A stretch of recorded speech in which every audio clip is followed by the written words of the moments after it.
Et on se retrouve pour un nouvel Actu Streaming avec un nouveau micro, mais avec toujours le même Nam. Euh, C'est moi. c'est lui.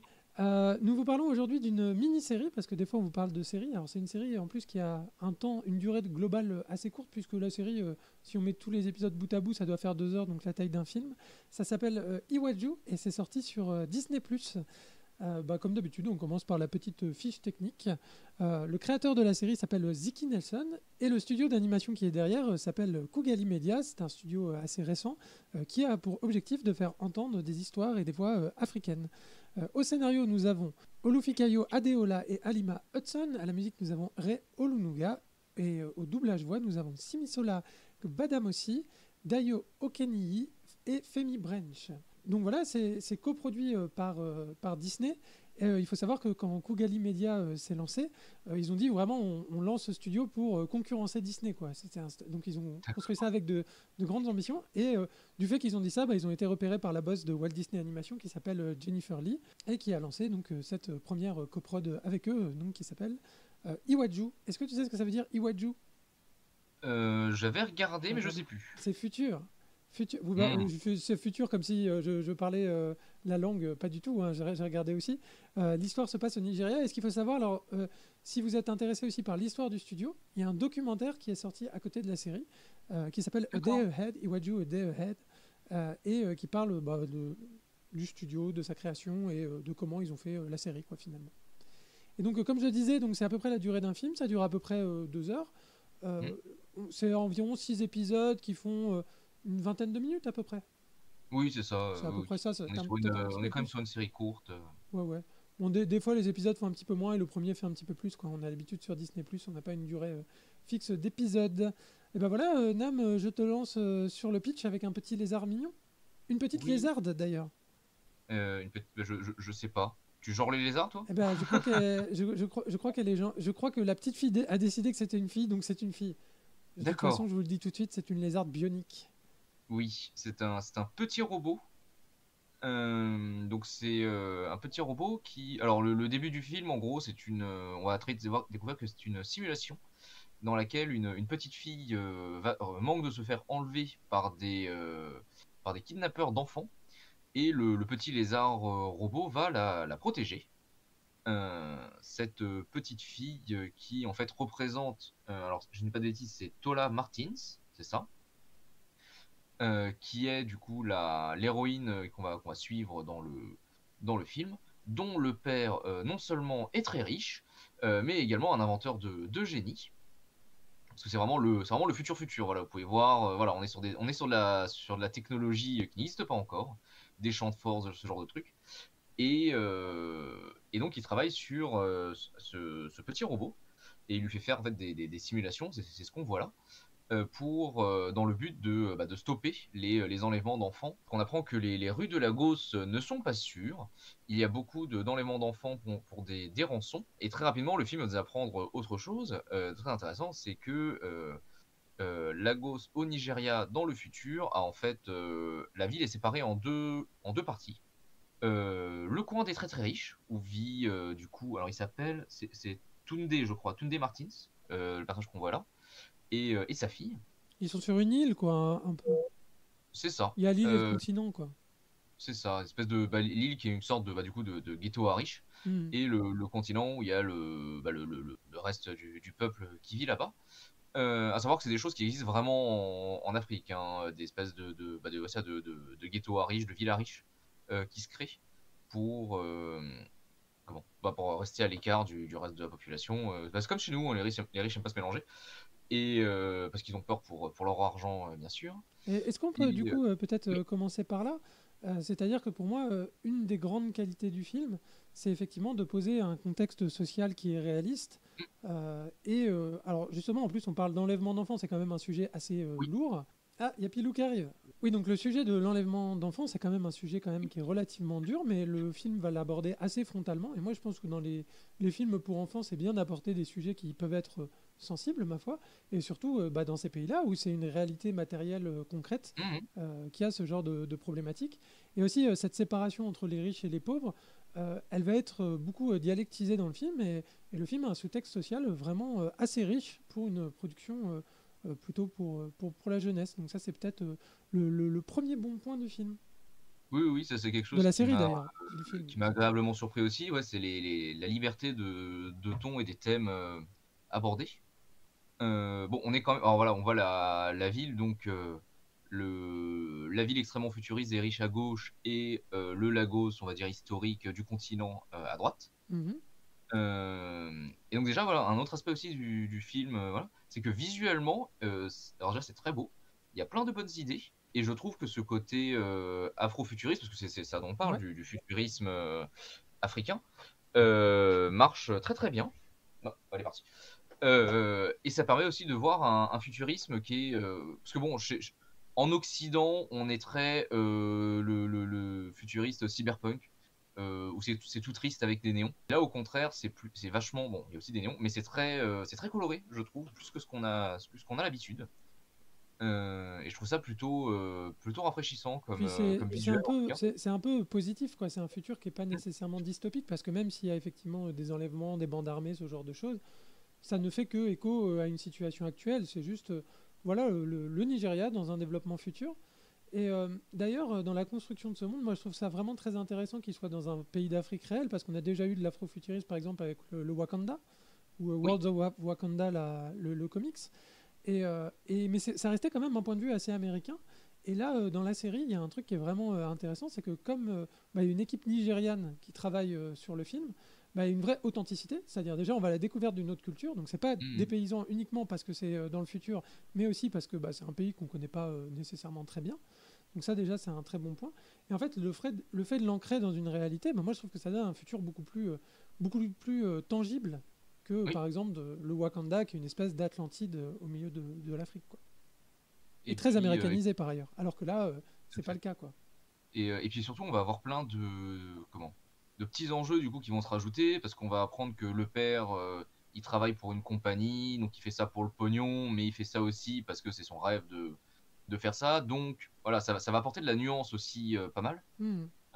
Pareil, les personnes qui enlèvent des enfants, tu vois qu'il y a quand même un discours de la part de ces personnes qui est très on fait ça pour redistribuer, donner un côté Robin des Bois. Alors ça, je trouve ça très rigolo. Les vendeurs Bon, c'est un peu ambulants, ceux qui ont leur chariot et qui vendent des brochettes, quoi, sur le marché. Et c'est bah là, ça. ils ont des drones, quoi. Là, ils ont des drones. Je trouve ça extrêmement drôle et assez marrant comme idée. Mais du coup, avec le côté, oui, comment, oui, c'est ça, c'est un futur qui est tangible parce qu'on a le côté, tout est pas nouveau. Il y a de Hmm. l'ancien et du nouveau. On peut voir les bâtiments. Il y a toujours un côté bidonville, toit de tôle Les qui existe. containers, là, notamment, qu'on voit. C'est ça, mais avec quand même une technologie qui est plus présente. On voit il y a des petits panneaux solaires. Hmm. Voilà, c'est ça, cet environnement, ce monde semble possible. Et au moins il est suffisamment pensé pour être logique et en adaptant du coup quelque chose qui, comme tu disais, qui existe déjà, mais du coup pour cette histoire. Et ça marche très très bien. Donc ça, c'est le méchant.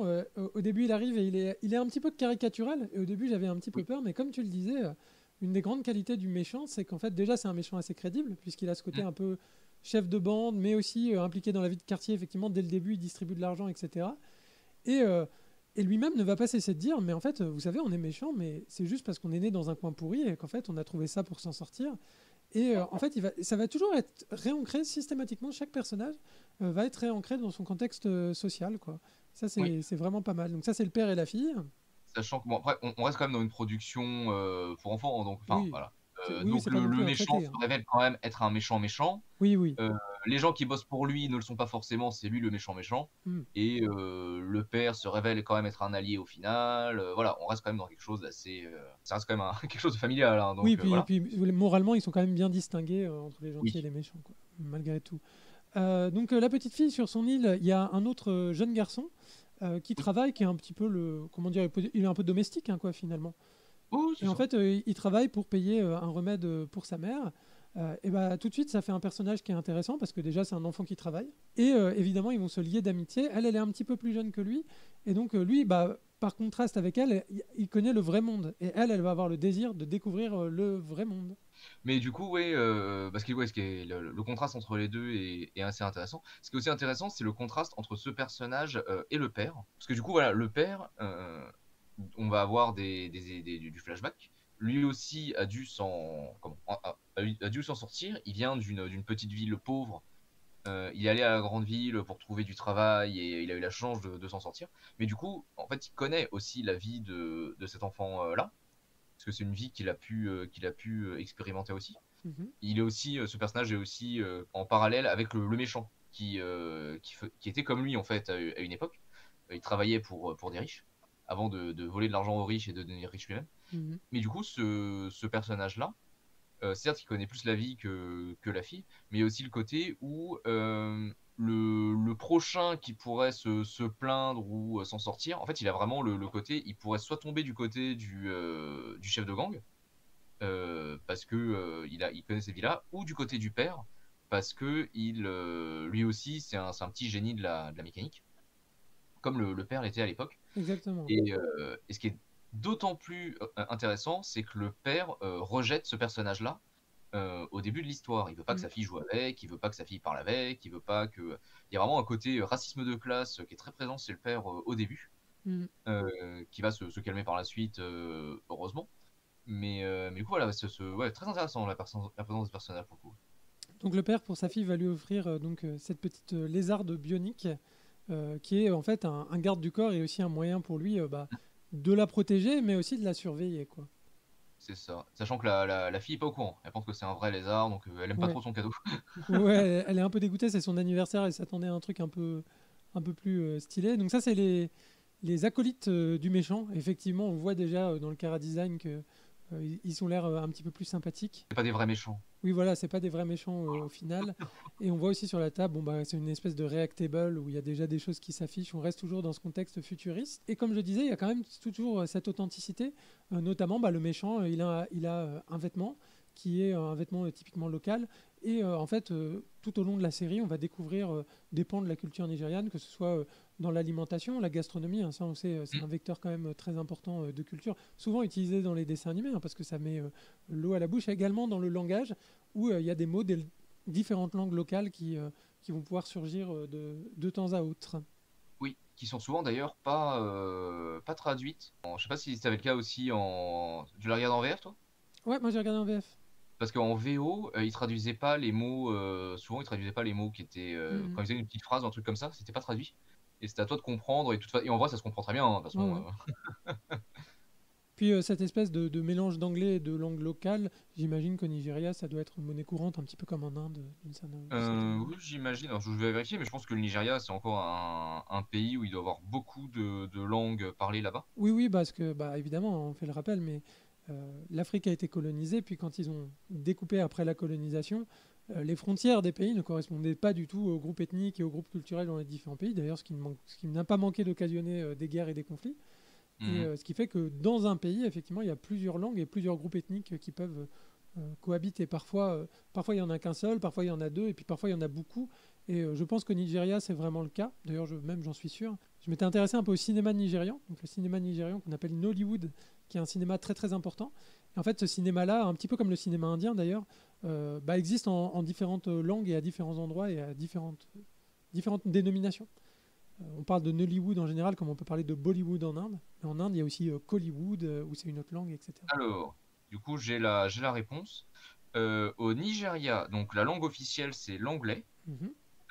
Mais les trois autres langues majeures, c'est le Hausa, l'Igbo et le Yoruba. Le Yoruba, ouais. Mais la dernière étude, ils ont fait une grande étude, voilà, qui fait état de 529 langues au Nigeria, Mhm. dont 522 vivantes et 7 éteintes. Ah ouais, ouais, Voilà. bah, effectivement. Donc voilà, en effet, on est sur voilà, du pays avec beaucoup de langues différentes. Mhm. Et alors d'ailleurs, on va pouvoir vous dire dans le film, je regarde sur IMDb en même temps quelles sont les langues qui sont parlées. Pilou, non mais là, Euh, elle marche sur le clavier. Voilà, je vous l'offre. Voilà, c'est Pilou qui l'a C'est écrit, c'est pas Pilou, moi. Pilou vient chez vous, elle débarque chez vous directement. Et donc dans les langues qu'on va entendre dans Iwaju, donc il va y avoir de l'anglais, et effectivement les mots qui vont être utilisés, ça va être principalement du Yoruba. Et je vois également Nigerian Pidgin, donc le Pidgin qui est une forme de mélange un petit peu entre les langues, une espèce de syncrétisme linguistique. Voilà, notre ami Lézarde se voit affublé d'un petit déguisement, on va dire. En tout cas, elle va être habillée par la petite fille qui a décidé d'en faire son ami, quoi, d'une certaine manière. Est-ce que t'habilles Pilou pareil? Mon Dieu. Bienvenue chez David Lynch. Ça, c'est juste pour que je fasse des capsules après. Nous suivons les animaux dans leur milieu naturel. Comme je le disais, donc là, il y a un autre personnage qui est assez intéressant, qui est cette jeune femme avec une coupe afro, qui est en fait celle qui ramène les enfants qui ont été enlevés à leurs parents et qui passe pour l'héroïne. Donc en fait, elle joue un petit peu une sorte de double jeu, quoi. Donc c'est la deuxième acolyte. Elle, c'est une autre vraie méchante. Ouais. Parce qu'elle, elle sait ce qu'elle fait. Et donc voilà, le petit garçon lui va se trouver embarqué avec cette espèce de gang et on va plus ou moins le forcer, en tout cas à ramener la jeune fille pour que la jeune fille se fasse enlever. Donc ils vont retourner au marché avec la jeune fille. Là on voit aussi un petit détail assez sympa, c'est qu'effectivement les femmes portent les choses sur leur tête, mais maintenant elles sont aidées par des espèces d'exosquelettes, quoi. C'est assez cool comme idée. Évidemment, ils sont accompagnés par la petite lézarde, la lézarde qui va détecter les dangers. Donc là, effectivement, il y a un monsieur qui va découper une tête de poisson, je crois, et le lézard va directement le détecter et faire disparaître le couteau à la vitesse de l'éclair. Mais plus tard, l'enlèvement va quand même avoir lieu. En tout cas, il va y avoir tentative d'enlèvement dans un premier temps. Et le lézard, malheureusement, ne peut pas intervenir car il n'a plus de batterie, il est à plat. Voilà. Et oui. Pensez à charger vos lézards avant d'aller au marché. Il s'est retrouvé sur les réserves et c'est pas la forme. Mais d'ailleurs, petit détail rigolo aussi, parce que du coup on peut voir un petit peu le monde du point de vue du lézard et notamment il nous montre un petit peu, il se laisse voir limite de 500 caractères atteints. Bah oui, c'est Pilou. Voilà, c'est ce qu'elle a écrit. Profitez. Merci à Pilou pour le message sur le chat.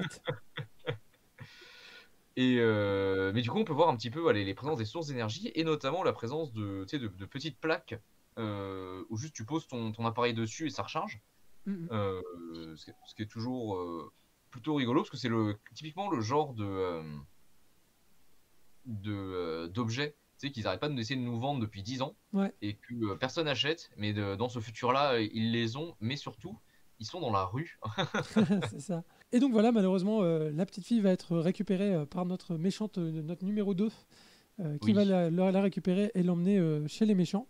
Le méchant va adresser une demande de rançon. Alors là, encore une fois, une bonne trouvaille qui marque un peu l'authenticité, c'est-à-dire qu'il apparaît comme une espèce de masque typiquement africain, un peu menaçant, quoi. Et cet effet-là marche vraiment très très bien. Hein. Oui, il y a un côté un peu démon numérique qui débarque. Non, tous ces effets-là marchent bien. Hein, Bon, là, on arrive vraiment dans le cœur de l'histoire. Et parallèlement à ça, en fait, ce qui est intéressant aussi, c'est la fille aussi qui va découvrir du coup le vrai monde, parce qu'elle va pouvoir voir directement tout ce qui est la rue, la vie des gens. Et quand elle va se faire enlever du coup par les méchants, elle va pouvoir voir aussi un petit peu les côtés que son père voulait lui cacher, les dangers du coup de Lagos. Toujours dans les éléments sociaux. Donc effectivement, par exemple, on voit que le petit garçon, s'il est contraint de trahir son ami, quoi, d'une certaine manière, c'est déjà qu'il est obligé de travailler en étant un enfant, ce qui n'est pas tout à fait normal. Il a même plus de quoi se payer des tickets de bus, parce que dans le bus, on ne sait pas trop s'il n'y a pas une forme de racket, mais en fait, comme c'est une compagnie privée, de toute façon, il n'a pas du tout les moyens de le prendre. Et sa mère est malade.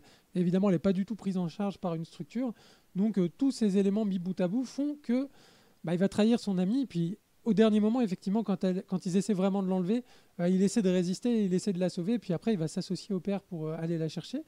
Le père lui-même qui va essayer d'appeler un ami policier.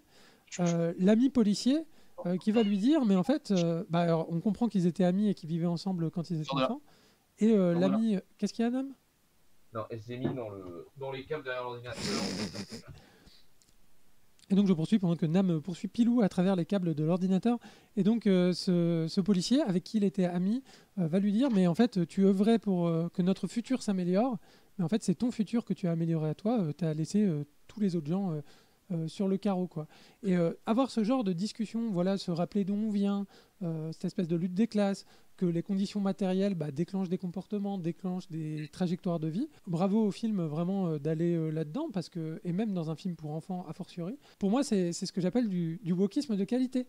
C'est-à-dire c'est Surtout. bien fait, c'est-à-dire c'est à la fois on a l'authenticité du pays et ça apporte vraiment en termes de richesse d'univers, et à la fois on a un discours social, mais en fait qui ancre les personnages et qui les rend super intéressants. On voit que ça n'a pas été pensé uniquement comme un argument marketing, mais que voilà, il y a un scénario vraiment qui a été pensé sincèrement pour déployer ce genre d'idées, et du coup ça marche très bien dans l'histoire, bravo à eux. La petite fille avec le méchant, bon, en fait, la relation entre les deux va être assez intéressante parce qu'elle va être quand même assez maligne, assez rebelle. Et lui, en fait, le méchant va apprécier ce trait de caractère chez elle. Euh, Mm. Par ailleurs, il y a un truc aussi que j'ai bien aimé dans la caractérisation des méchants, c'est que au début, ils sont effectivement présentés de manière assez caricaturale, mais il y a beaucoup de second degré, notamment le petit quand il décrit le méchant, il dit oui, et alors on surprend une moitié de conversation et il dit oui, mais alors chez lui, oui, il a un aquarium avec des requins, ce genre de trucs. Enfin, il y a plein de petits échos aux méchants caricaturaux qu'on a pu avoir dans les James Bond ou les trucs comme ça, quoi. Ça, c'est Oui, assez malin. On va aussi avoir tout le monde virtuel du lézard qui va reprendre des patterns et des pattes graphiques de motifs traditionnels. Encore une riche idée hein, ça pour c'était représenter très un très cool. cyberespace. C'est vrai que après, ça c'est bon, ça reste quand même tout public et tout, mais la série s'autorise quand même quelques petits écarts visuels de style où ils en profitent voilà justement comme tu dis pour mettre plein de patterns enfin, des motifs africains et c'était très sympa. J'aurais aimé qu'il y en ait plus, Ouais. mais après bon, voilà, ça reste tout public, voilà. On arrive vers la fin du film, donc en fait le lézard va réussir à se recharger, le père va arriver avec le fils, effectivement il va y avoir une bagarre. À ce stade du film, alors déjà je dis le film, je redis le film, on n'arrête pas de dire le film depuis le début. C'est vrai que moi j'ai eu D'une le série. sentiment que c'était un film découpé en épisodes. Parce que dans chaque épisode, il n'y a pas vraiment la structure un petit peu traditionnelle avec un cliffhanger à la fin, etc. Et surtout dans chaque épisode, il n'y a pas forcément le quota d'action. C'est-à-dire qu'on s'attendrait à ce que dans chaque épisode, le lézard intervienne ou le lézard ait une espèce d'histoire parallèle avec un peu de l'aventure et de l'action, etc. Pas du tout. En fait, il est down pendant 80% de l'histoire et il arrive à la fin. Et à la fin, il a sa grosse bagarre uniquement contre un seul personnage hein, que je vais afficher immédiatement. Hein, donc, il est numéro 2 avec une espèce de gants cybernétiques. Euh, et ça m'a peut-être un petit peu déçu parce que je trouve que la scène d'action au début était vraiment très bien et moi j'aurais aimé qu'on suive davantage le lézard qui en plus a un chara design très sympa, a Mm. un potentiel humoristique effectivement très sympa mais assez sous-exploité quoi finalement. Oui, c'est vrai, bah, du coup, comme tu dis, ouais, on voit pas beaucoup le lézard et c'est dommage, parce qu'on aurait aimé en voir plus. Mhm. Après, c'est vrai qu'on est très quand même basé sur les deux enfants au final, Mhm. et plus le père, plus le mafieux, donc c'est quand même beaucoup de personnages à suivre.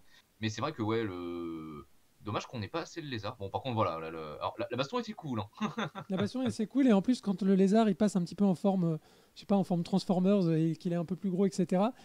Il commence vraiment à avoir des attitudes de lézard genre vraiment sa tête qui bouge et qui regarde l'ennemi avec les yeux rouges. Là il redevient vraiment un robot quoi, un peu Terminator et ça marche très bien avec le côté lézard, c'est assez sympa dans la scène d'action. Et à la fin, voilà, ça c'est aussi pour appuyer sur le genre d'humour. Le lézard a un petit peu du mal à revenir à sa forme normale, et du coup, ça lui Oui. fait des petites têtes comme ça. C'est marrant, mais c'est dommage que ça arrive vraiment que à la fin, finalement. Aussi, pour revenir un petit peu sur le graphisme, je trouve qu'en termes de direction artistique, c'est vraiment pas mal du tout. En termes d'animation, texturage, etc., c'est plutôt bien, surtout pour une première grosse production. Je trouve que c'est assez qualitatif, comme tu le disais, Nam. Après, il y a encore un gap qui pourrait être franchi pour des futures productions. Là, on le voit par exemple, bon, la texture de sol, bon, c'est une texture qui a été copiée-collée Oui. mise, tout est un peu lisse, tout est un peu propre.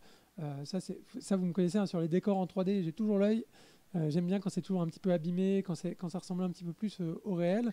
Après, Pareil, l'animation peut être parfois un petit peu saccadée, mais honnêtement, c'est de très bonne tenue. C'est pas mal, mais je pense qu'il y a après encore matière à progresser. le côté propre, je trouve, marche bien aussi avec leur côté un peu solar punk qu'ils ont Ouais, dans la série. oui, oui, Euh, c'est pas extrêmement problématique. Mais après, tu vois, même dans un côté mm, solarpunk, justement, tu as un côté sur les textures où ça va être beaucoup plus métallique, etc. Et puis tu vas avoir du recyclage, donc tu vas avoir quand même des objets qui vont être oui, oui. réutilisés et tout ça, qu'on voit pas forcément ici. Donc je pense qu'en termes de direction artistique, c'est très bien. Ça pour être excellent, il y a encore un petit delta. Et voilà, c'est la fin. Tout le monde est heureux. Feu d'artifice. La petite fille retrouve son père. Le père prend le petit comme assistant. Et tout rendre un petit peu dans l'ordre, finalement. Nam, je te laisse entamer la conclusion.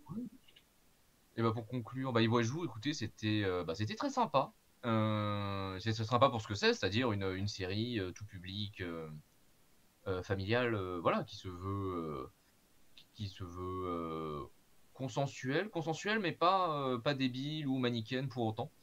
Et non, ça vaut le coup d'être vu, ne serait-ce que parce que bon, déjà c'est court, ce qui est plutôt cool. Et ouais, c'est une petite proposition un petit peu différente de ce qu'on a l'habitude de voir, dans un contexte qu'on n'a pas l'habitude de voir, et donc voilà, très sympa. Bonne surprise.